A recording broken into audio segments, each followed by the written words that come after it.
Bismillahirrahmanirrahim. Assalamualaikum warahmatullahi wabarakatuh.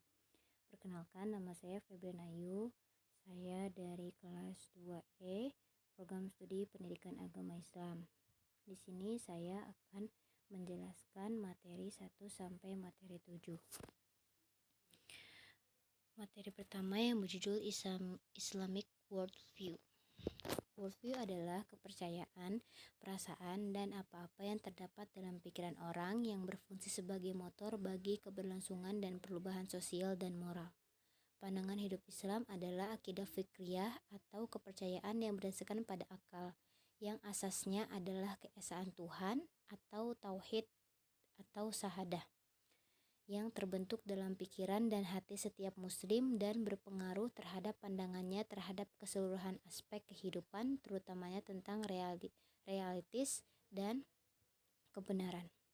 Memisahkan antara nakli dengan akli itu bahaya. Lahirnya Mu'tazilah, Murji'ah, Sufastoiyah, Khawarij, dan dikemas menjadi pikiran ateisme, liberalisme, yang membuat keracuan di dalam melihat realitas kehidupan dan kebenaran. Darwin atau ateis melihat manusia berasal dari keislaman, melihatnya jelas manusia itu Bani Adam. Periode Mekah atau awal muncul worldview Islam. Ayat yang turun berkaitan dengan masalah surat-surat Makkiyah dilihat dari sisi penguatan akidah, maka berbicara tentang konsep tauhid, konsep penciptaan, tentang interaksi manusia dengan alam, keimanan, hari akhir, etika. Periode Mekah dua berikutnya muncul konsep ilmu, kenabian, ibadah, din, dan lain-lain. Untuk menepis worldview jahiliyah yang berseberangan dengan Islam atau juga memfilter budaya yang bisa dipakai dalam Islam. Periode Madinah atau pembentukan individu muslim yang sifatnya global, keumatan, sosial, sehingga rahmatul alamin tercapai. Konsep jihad, daulah, ukhuwah, ummah. Yastrib artinya kota subur. Nabi merubah worldview, membangun masyarakat itu bukan dari tapi dari sebelumnya dulu. Maka Yastrib diubah menjadi Madinah Small, makan Lidin atau tempat yang beragama atau berperadaban. Kumpulan ilmuwan dari para sahabat, generasi terbaik dari Nabi, lahir konsep-konsep keilmuan. Nauqib alatas, konsep tentang hakikat Tuhan, konsep wahyu atau Al-Quran, konsep penciptaan, konsep jiwa, keilmu, kedin, kebebasan, nilai dan kebijakan, konsep kebahagiaan, dan lain-lain. Kebahagiaan bagi umat Islam itu tidak hanya fisik, tapi metafisik. Tidak hanya jasad, tapi juga jiwa. Komprehensif melihatnya. Terjadi perbedaan cara pandang. Peradaban Barat itu dari Yunani kuno yang dikawinkan dengan peradaban Romawi. Materi 2 yaitu konsep Tuhan. Bagi orang liberal, mereka beranggapan semua agama mengekspresikan Tuhan yang sama, ibarat roda. Pusat roda adalah Tuhan dan jari-jari roda adalah jalan agama menuju Tuhan yang sama. Satu Tuhan, banyak jalan. Konsep Tuhan dalam agama Islam itu terdapat di surat Al-Ikhlas ayat 1. Konsep Islam adalah konsep tauhid, sedangkan konsep liberal adalah konsep syirik atau Allah punya sekutu. Beda juga konsep Tuhan, perspektif wahyu, dan perspektif budaya. Al-Ikhlas, cara mempertemukannya yaitu dengan bercampur adukan. Lakum dinukum waliyadin. Konsep manusia. Orang punya akhlak, moral, nilai, bukan karena kebiasaan, tapi dorongannya karena Allah yang memerintahkan. Kalau kita mengenal ma'rifatullah, kita akan punya tujuan dan makna hidup. Wa ma khalaqtul jinna. Segala tindakan itu merupakan kehendak alam, empiris atau syahada atau yang tampak atau sifatnya rasional. Di balik itu ada alam gaib atau sifat supranatural. Mereka tidak percaya alam gaib karena mereka memisahkan konsep manusia dengan Tuhan. Semuanya tidak bisa dilepaskan dari konsep Tuhan. Kalau memisahkan diri dari Tuhan, itu akan terjadi kesenjangan dan kerusakan di bumi. Kehidupan bukan semakin longgar atau bahagia, malah semakin sempit dan menderita. Konsep Tuhan menurut Islamic worldview yaitu Allahu khaliqu kulli syai'a wa ma min dabbatin fil ardi la ilaha rizquha wa ya'lamu mustaqruha wa mustaqdoha kullu fi kitabil mubin. Tugas kita yaitu iyyaka na'budu wa iyyaka nasta'in. Ma'rifatullah berhubungan dengan Asmaul Husna. Wallahi Asmaul Husna fadlu Buddha. Yang ketiga, materi ketiga yaitu Islamic worldview. Alam taro kaifa daraballahu mathala kalimatan thayyibatan kasyajarati thayyibatin asluha sabitu wa faz'uha fis samai su'ti aklaha kullahini bi'ithli rabbuha wa yadarballahul amthalil linnasi la'allakum yatadhakkarun. Surat Ibrahim ayat 24-25. Tidakkah kamu memperhatikan bagaimana Allah telah membuat perumpamaan kalimat yang baik seperti pohon yang baik, akarnya kuat dan cabangnya atau menjulang ke langit. Pohon itu menghasilkan buahnya pada setiap waktu dengan seizin Tuhannya, dan Allah membuat perumpamaan itu untuk manusia agar mereka selalu ingat. Allah memerintahkan kita supaya memperhatikan, dan Allah membuat pemisalan kalimat tauhid seperti pohon yang rindang, akar mencekam ke tanah, cabang-cabangnya menjulang ke langit, memberikan buahnya tidak kena musim. Allah membuat pemisahan itu supaya manusia belajar. Pilarnya ada 7. Yang pertama, konsep Tuhan, ma'rifatullah. Kedua, konsep manusia, ma'rifatul insan. Yang ketiga, konsep kebenaran, ma'rifatul haq. Keempat, konsep agama, ma'rifatuddin. Yang kelima, konsep nabi, ma'rifatun nabi. Yang keenam, konsep kitab, ma'rifatul kitab. Dan yang ketujuh, konsep ilmu atau ma'rifatul ilmi. Pemikiran seorang banyak hal yang memengaruhi baik dari internal maupun eksternal karena perbedaan kultur, ras, dan agama. Perbedaannya itu ada 3, yaitu perbedaan persepsi atau collision of consciousness. Yang kedua, perbedaan peradaban atau class of civilization. Yang ketiga, perbedaan pandangan hidup atau class of worldviews. Misal, orang komunis kapitalis tentu berbeda dengan cara pikirnya dengan orang Islam. Misal lagi, orang sekuler yang memisahkan kehidupan dunia akhirat bisa memberikan sumbang ide dan gagasan. Jadilah bagian dari peradaban yang besar berangkat dari pandangan hidup yang besar. Worldview adalah kepercayaan, perasaan, dan apa-apa yang terdapat dalam pikiran orang yang berfungsi sebagai motor bagi keberlangsungan dan perubahan sosial dan moral. Materi keempat yaitu integrasi iman dan kesucian jiwa. Bagaimana integrasi antara akidah dan juga taksyitunas atau mensuci jiwa dalam surat Asy-Syams.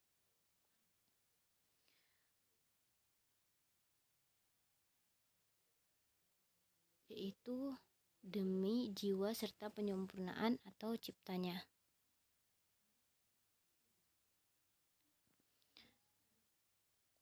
Yang kedua, wataqwaha fujuraha fa'alhamaha, maka dia mengilhamkan kepadanya atau jalan kejahatan dan ketakwaannya. Yang ketiga, zakkaha wanaflaha qad, sesungguhnya beruntung orang yang mensucikan atau jiwa itu. Dassaha manjaba wa qad, dan sungguh rugi orang yang mengotorinya. Dalam surat Asy-Syams sudah dijelaskan Allah telah mengilhamkan kepada jiwa itu jalan kepastian dan jalan ketakwaan. Ada 2 jalan yang dipilih di dalam diri manusia, yaitu jalan yang sesat atau jalan yang takwa. Jalan yang lurus sesungguhnya beruntung, sungguh sukses, sungguh bahagia yang orang bisa mensucikan jiwanya. Di sini ada 3 metode supaya jiwa bersih jauh dari penyakit jiwa. Yang pertama, aktaliyah, artinya bagaimana mengosongkan diri kita dari segala perbuatan dosa dan maksiat. Yang kedua, haliyah, artinya mengisi jiwa kita dengan menyibukkan diri untuk mengingat Allah. Yang ketiga, tiku ubudiyah, yaitu kita senang tiasa menyadari bahwa kita ini adalah hamba Allah, tugas kita hanya beribadah. Dengan senantiasa kita memandu dengan kehidupan kita dengan dasar ilmu yang bermanfaat. Jadi segala sesuatu harus berdasarkan ilmu, mencari ketenangan dan mendasarkan ilmu, mensucikan jiwa pun dengan mendasarkan ilmu. Ilmu itu cahaya yang membedakan mana yang terang, mana yang gelap, atau mana yang salah, mana yang benar. Orang yang berilmu akan takut kepada Allah, jadi itu yang dinamakan akidah. Materi 5, yaitu diabolisme pemikiran. Diabolisme adalah pemikiran, watak dan perilaku seperti iblis ataupun pengabdian kepadanya. Kita harus mengerti hakikat dari diabolisme supaya kita mengetahui tentang keburukan dan bisa menghindari keburukan tersebut. Di situ ada hadis riwayat Bukhari yang Qudzaifah ibnu Yaman mengatakan, orang-orang yang bertanya Rasulullah SAW tentang kebaikan, sedang aku bertanya beliau tentang keburukan karena khawatir jangan-jangan aku terkena keburukan itu sendiri. Hadis riwayat Bukhari. Dan di sini juga terdapat di dalam surat An-Nahl ayat 63 yang artinya, tetapi syaitan menjadikan umat-umat itu memandang baik perbuatan mereka atau yang buruk, maka syaitan menjadi pemimpin mereka. Orang tersesat itu ada 3 faktor. Yang pertama karena syahwatnya, yaitu syahwat segala hal yang diingini manusia, contohnya nafsu. Kalau tidak bisa dikontrol maka berakhir pada zina, syahwat perilaku yang berlebihan atau mubazir. Contohnya budaya boros, terlebih sekarang zaman flexing atau pamer.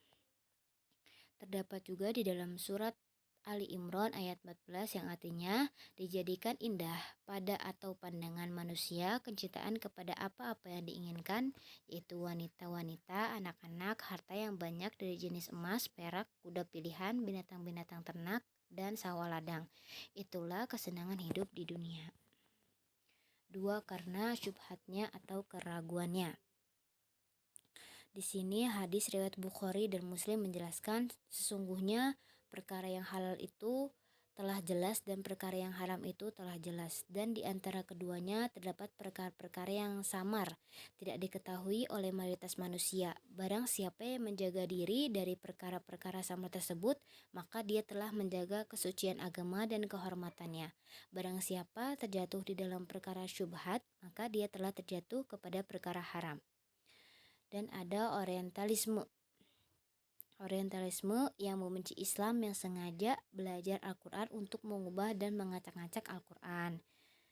Contohnya adat Jawa atau kejawen dan golongan Ahmadiyah. Itu merupakan bentuk penyimpangan ciptaan kaum orientalisme. Yang kedua, sekularisme atau memisahkan antara agama dan kehidupan. Yang ketiga, liberalisme, mencampur adukan agama dan menyamakan semua agama. Padahal dalam Islam konsepnya adalah lakum dinukum waliyadin, untukmu agamamu dan untukku agamaku. Surat Al-Kafirun ayat 6. Ateisme, tidak percaya Tuhan. Mereka menganggap Tuhan sudah mati dan malah sekarang ada yang terbaru, New Atheisme, yang sangat bertitik tumpu pada penggunaan akal, rasionalitas, dan sains untuk memahami realitas. Yang ketiga, karena mengikuti langkah-langkah setan. Dan janganlah kamu mengikuti langkah-langkah setan. Surat Al-Baqarah ayat 168. Senantiasa berdoa kepada Allah dan berzikir pagi petang, karena was-was itu datang dari bisikan setan. Alladzi yuwaswisu fi sudurin nas, yang membisikkan atau kejahatan ke dalam dada manusia. Surat An-Nas ayat 5. 6. Konsep alam, seni, dan budaya. Allah menciptakan 2 alam. Yang pertama alam gaib dan alam syahadah atau yang tampak. Allah menciptakan 2 alam karena Allah mengetahui yang gaib maupun yang tampak. Ada 2 tingkatan dalam alam, yaitu bersifat gaib, yang kedua bersifat sosial atau rohaniyah pada manusia, yang mana selain bersifat fisik maupun bersifat sosial atau rohaniyah. Konsep alam, seni, dan budaya tidak boleh lepas dari 3 perkara. Yang pertama, unsur-unsur Islam. Kedua, prinsip keislaman. Ketiga, nilai-nilai keislaman. Manusia tetap hidup, berkarya, dan kesenian kebudayaan dilandasi dengan 3 perkara. Hal-hal yang sifatnya ikhlas, yaitu al-bagyu dan kekejian, hal yang menyebabkan kesyirikan itu tidak masuk dalam unsur-unsur seni budaya. Sesuatu yang jelas hanya bersumber dari wahyu Allah. Budaya tidak terdiri dari tidak harus ada nilai etika. Umat wajib untuk menutup aurat. Yang ketujuh, konsep adab. Di dalam ayat iyyaka na'budu wa iyyaka nasta'in. Jadi kita secara totalitas mengabdikan hanya untuk menyembah dan meminta tolong kepada Allah, menjauhi segala larangannya. Jadi adab sebelum ilmu, adab harus jaga sebelum ibadah. Jaga diri kalian dari api neraka dan keluarga kalian, itu masuknya ada penjagaan utama adab. Sehingga di sini bisa disimpulkan bahwa konsep adab disandingkan dengan iyyaka na'budu wa iyyaka nasta'in, lalu kita tidak memenuhi aturan, maka adab pun hilang. Hadas kecil dan besar itu termasuk adab. Menyebut Allah dengan yang mulia dan yang husna itu adalah adab juga. Salah satu adab berdoa adalah dengan mengangkat tangan. Ada adab itu wujudnya 3 macam, yaitu al-adabu ma'allah atau habluma minallah. Para ulama seperti Imam Yahya bin Mu'ad mengatakan bahwa tadaba bi adabi mastasoro limahat datilah, atau siapa yang menjaga adab seperti adabnya Allah, maka dia akan menjadi orang yang dicintai oleh Allah. Yang kedua, al-adabu ma wa Rasulullah. Rasulullah sendiri adalah sosok yang sangat beradab. Jadi ketika peristiwa Isra dan Miraj, ketika berada di Sidratil Muntaha, itu sebenarnya banyak yang lihat dari Nabi. Yang ketiga, al-adabu ma wa al-khalqihi. Adab-adab terhadap sesama makhluk. Bagaimana adab terhadap itu, yaitu hifzu wal jafa. Jadi kita menjaga batas dan tidak terlalu melebih-lebihkan kesana kemari. Intinya dari adab sesama adalah menghormati hak orang lain. Contohnya Nabi Musa dan Nabi Harun diperintahkan mendakwahi Fir'aun di dalam Al-Quran bahwa faqalallahu qawlan layina, yaitu Musa dan Harun bicaralah dihiasi sopan dan santun. Mungkin cukup sekian presentasi dari saya. Kurang lebihnya mohon maaf. Wassalamualaikum warahmatullahi wabarakatuh.